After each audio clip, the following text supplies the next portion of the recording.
À l'heure où le racisme anti-blanc prend des formes toujours plus subtiles et brutales, la question se pose de l'effondrement démographique, particulièrement en Occident. Alors si vous êtes blanc, caucasien, arien, la propagande est claire. Vous devez impérativement ne plus faire d'enfants, c'est fasciste et c'est anti-écologiste. Par contre, si vous êtes anarien, non-arien, là c'est open bar. Alors contre toute attente, moi je suis particulièrement optimiste sur cette question car nous allons bénéficier en Occident d'un allié inattendu qu'est la crise économique. C'est le sens de cette vidéo, c'est parti.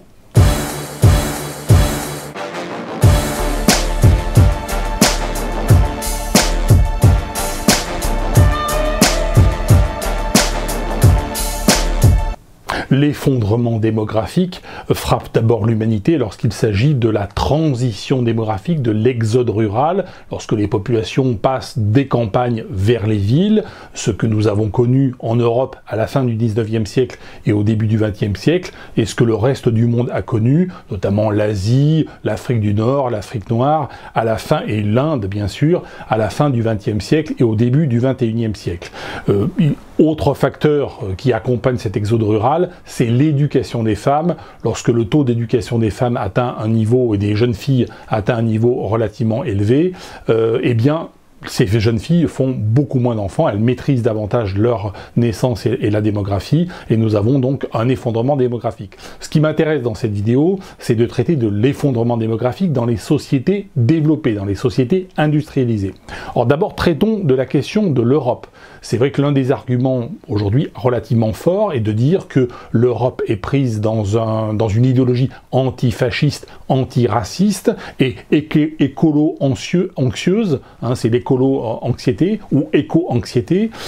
Cette éco-anxiété conduirait effectivement un grand nombre d'Européens aujourd'hui à renoncer à faire des enfants. Alors ceci est corroboré par un certain nombre de statistiques. Si on prend les pays qui ont connu le fascisme pendant la Seconde Guerre mondiale, c'est-à-dire l'Allemagne, l'Italie, l'Espagne, Portugal, qui n'ont pas fait la guerre, mais qui étaient dirigés par des gouvernants de type fasciste, hein, Salazar au Portugal, Franco en Espagne, des pays également comme la Finlande ou la Bulgarie, alliés de l'Allemagne, sont les pays qui ont un taux de natalité aujourd'hui inférieur à 9 pour 1000. Alors nous avons dans cette liste de pays, donc l'Allemagne, Bulgarie, Croatie, qui sont à 8,8 pour 1000 enfants pour 1000 habitants. Finlande, Grèce, qui sont à 8,1, 7,3. Pologne, Portugal à 8,38. Et puis surtout Espagne à 6,9 et Italie à 6,7. Il s'agit donc pour ces pays de pays en voie de disparition. Si on maintient ce niveau de natalité suffisamment bas et à ce niveau extrêmement bas suffisamment longtemps. Parmi les pays qui sont au-dessus de 9 enfants pour 1000, nous avons l'Autriche, la Belgique, Chypre, Danemark, la France à 10,6, mais nous avons effectivement des naissances aussi halogènes et extra-européennes en France, Hongrie, Irlande, Pays-Bas, Tchécoslovaquie, Roumanie, Suède, donc là où on est au-dessus de 9 pour 1000, donc c'est pas trop mauvais. Donc l'argument est relativement fort de dire effectivement l'antifascisme, faire des enfants serait fasciste, et dans les pays qui ont connu des régimes fascistes, eh bien ce serait une façon d'être antifasciste que de ne pas faire d'enfants. Voilà l'argument qui est avancé. Je pense qu'il faut relativiser cet argument parce que nous voyons un écroulement également de la démographie dans les pays comme les pays d'Amérique du Nord, hein, et les États-Unis, Canada, dans les populations caucasiennes aussi d'Amérique latine, en Argentine et autres. Donc c'est un mouvement qui est beaucoup plus général et global et qui concerne tous les pays industrialisés. Et là on peut avancer l'argument de la quête vers le confort, parce qu'effectivement, faire des enfants, c'est renoncer à un confort à court terme. Peut-être pour avoir un confort à plus long terme, lorsque l'on est vieux et qu'on a des enfants, des petits-enfants, on est bien content d'avoir procréé. Mais à court terme, lorsqu'on a 20 ans, 30 ans, 40 ans, eh bien c'est une perte de confort. Et dans les sociétés qui sont très axées sur le consumérisme, sur l'individualisme, mais également qui sont sensibles à l'idéologie, on va dire, sorosienne. Je parle de George Soros, l'ami Georgie, qui prônent la consommation des drogues, qui prônent également le porno, les sexualités déviantes.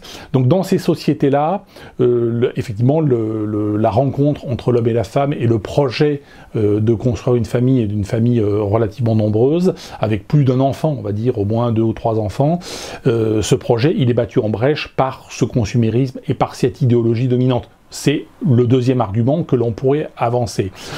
Lorsque l'on regarde également l'effondrement de la démographie dans les pays asiatiques, notamment des pays comme le Japon, la Corée du Sud ou Taïwan ou la Chine, où le taux de naissance par habitant est extrêmement bas au niveau aujourd'hui de celui de l'Italie ou de l'Espagne en Europe, donc un niveau qui fait que ces pays vont être en voie de disparition par ce phénomène démographique et de non-renouvellement des populations.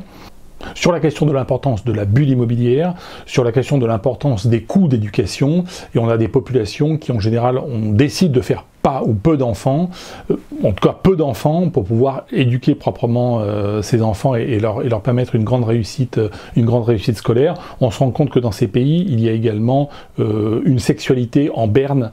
Les hommes et les femmes se rencontrent peu, se rencontrent mal.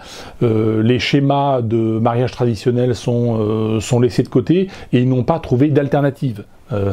Contrairement à ce qu'on peut trouver en Occident, où il y a quand même beaucoup d'enfants qui naissent hors mariage, mais c'est une constante en Occident, hein. Déjà au XVIIIe siècle et même avant, la moitié des enfants qui naissaient en Europe naissaient hors mariage. Donc les naissances hors mariage, c'est plutôt traditionnel. Et puis dans les pays européens, on a tendance aussi à divorcer pas mal, mais aussi à se remarier, hein. Il y a beaucoup de familles recomposées. C'est un phénomène qu'on rencontre également très peu en Asie. Ceci posé, il est extrêmement intéressant de voir dans quel contexte des pays industrialisés ont pu, ou des pays qui ont achevé leur transition démographique et achevé leur exode rural, ont pu connaître un rebond démographique. Et dans ce cas de figure, la France est un bon exemple. En 1901, nous avons atteint le maximum de production d'enfants au XXe siècle avec 917 000 naissances. Ce nombre de naissances va diminuer au fil du temps pour atteindre un plus bas en 1916 avec 384 000 naissances seulement. Ensuite, il va y avoir un rebond en 1920 avec 838 000 naissances, puis à nouveau une baisse pendant toutes les années 20 et toutes les années 30, avec un plus bas atteint en 1941 avec 522 000 naissances seulement, sachant qu'en 1940, 1 400 000 Français, hommes, ont été faits prisonniers et envoyés en Allemagne, donc ça ne favorise pas le rebond démographique, mais à partir de 1942, on voit un rebond démographique. Les Français se mettent à faire des enfants, 42, 43, 44, 45, et en 1946, on atteint un pic avec une accélération avec 843 000 naissances. Il faut dire que le 1 400 000 Français prisonniers en Allemagne en 1945 est revenu en France, donc ça a favorisé, et un plus haut avec 872 000 naissances en 1949. Or, il faut savoir qu'en France, dans les années 40, donc à partir de l'occupation de 1940 et même jusqu'en 1949, la France vit avec des tickets alimentaires, donc les Français sont à la fois humiliés entre 1940 et 1945 et ruinés, et cette ruine va se poursuivre très largement même après 1945. Il ne faut pas s'imaginer qu'en 1945, l'économie repart automatiquement, les infrastructures ont été détruites, beaucoup de logements ont été détruits, plus de 100 000 Français sont morts à la guerre, et plus de 100 000 Français également sont morts dans les bombardements alliés en France, donc il y a eu aussi beaucoup de destruction, et donc la vie est très très très dure en France jusque dans les années 50, et pourtant dans cette période, eh bien les Français, qui estiment à juste titre que leurs élites économiques, que leurs élites politiques, que leurs élites militaires ont trahi, vont faire des enfants, et vont faire de plus en plus d'enfants. Donc cette génération qui a connu parfois la Première Guerre mondiale, qui a connu l'entre-deux-guerres et qui a connu le marasme et les abominations aussi de la Seconde Guerre mondiale, eh bien elle va faire beaucoup d'enfants, elle va utiliser la démographie comme une arme, et qui en l'occurrence n'est pas une arme fasciste, mais bien une arme en l'occurrence antifasciste. C'est intéressant. Le deuxième cas de figure, c'est le cas des Palestiniens. Les Palestiniens, que sont en Cisjordanie ou à Gaza, ont un taux de natalité aujourd'hui de 7 enfants par femme, qui est un des plus élevés au monde. Voilà des gens qui sont ruinés et humiliés, et qui se servent de la démographie pour résister, et là en l'occurrence ce n'est pas du terrorisme, Dieu sait si je suis un grand dénonciateur du terrorisme, du Hamas, du Hezbollah et autres organisations terroristes plus ou moins musulmanes, en tout cas pro-palestiniennes. Non, là il s'agit véritablement d'une résistance par les ventres, d'une résistance démographique, puisque la démographie c'est la petite aiguille de l'horloge. comme on dit, hein. C'est ce qui donne l'avenir à moyen long terme. Pour revenir à la France, on peut dire que la génération qui précède les boomers, donc les boomers sont les personnes qui sont nées entre 1940 et 1960, eh bien, ils ont fait le job en faisant beaucoup d'enfants. Mais les boomers, eux aussi, ont fait beaucoup d'enfants. Parce qu'on reproche beaucoup aux boomers, effectivement, d'avoir profité de l'expansion des 30 Glorieuses jusqu'au milieu des années 70, et de ne pas avoir connu le chômage et d'être la génération la plus riche. Mais en tout cas, sur le plan démographique, cette génération a fait pas mal d'enfants, avec un pic de naissance en France en 1971 avec 881 000 naissances. Donc, il y a eu, c'est une génération des boomers qui ont fait beaucoup d'enfants. La génération X, donc les personnes nées entre 1960 et 1980, ont également relativement fait le job, puisque nous avons effectivement un maintien quand même des naissances en France dans les années 2000, avec un pic en 2006 à 834 000 naissances, donc c'est franchement pas mal, sachant qu'il y a en France entre 550 et 650 000 morts par an, donc ça veut dire qu'il y a un accroissement quand même naturel de la population en termes de naissance. Donc la génération X a fait à peu près le job, un peu moins que les boomers. Par contre, l'effondrement, c'est plutôt la génération Y, donc les personnes nées entre 1980 et l'an 2000, où là, effectivement, il y a quand même un coup de frein, un coup de frein en naissance qui est assez spectaculaire. Donc vous l'avez compris, faire des enfants, c'est un combat identitaire, et dans le contexte actuel d'écroulement économique et d'écroulement plus exactement de la monnaie, parce que les États sont surendettés. Donc c'est ce que j'ai analysé très longuement dans Demain l'âge d'or, auquel je vous invite à faire référence si vous ne me croyez pas. Mais dès les premières pages de Demain l'âge d'or, j'explique effectivement que nous allons, à partir de 2022, entrer dans une période inflationniste où les États veulent détruire la monnaie, parce que les États sont les garants dernier ressort du système de crédit. Ce ne sont plus les banques aujourd'hui, ce sont les États. Donc nous sommes entrés dans cette phase. Les États-Unis veulent détruire leur monnaie, les Européens veulent détruire leur monnaie, le Japon veut détruire sa monnaie, tout simplement parce qu'il y a trop de dettes.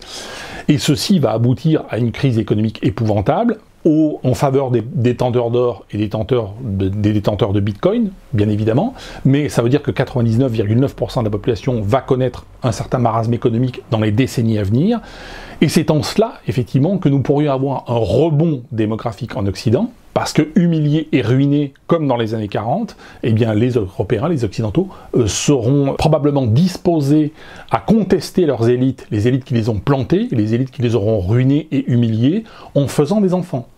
Et c'est ce qu'on constate dans les années 40, c'est-à-dire qu'on a à la fois des communistes et des catholiques qui font beaucoup d'enfants. C'est pas propre aux personnes qui sont spécialement religieuses. Je dis bien c'est un combat identitaire, c'est un combat aussi quelque part idéologique et spirituel, mais c'est un combat profondément anti-élite et anti-système. Donc si le système politique, et c'est ce qui est en train de se passer, est en train de nous planter, est en train de vous planter, eh bien nous risquons d'avoir à la fois nous risquons, et c'est plutôt une chance, une remigration massive, puisque l'Occident sera beaucoup moins attractif pour les populations anariennes, et pour les Ariens, de faire davantage d'enfants. C'est en tout cas l'analyse que je fais, mais c'est une analyse de moyen long terme, ce qui ne doit pas vous empêcher de continuer de faire des enfants.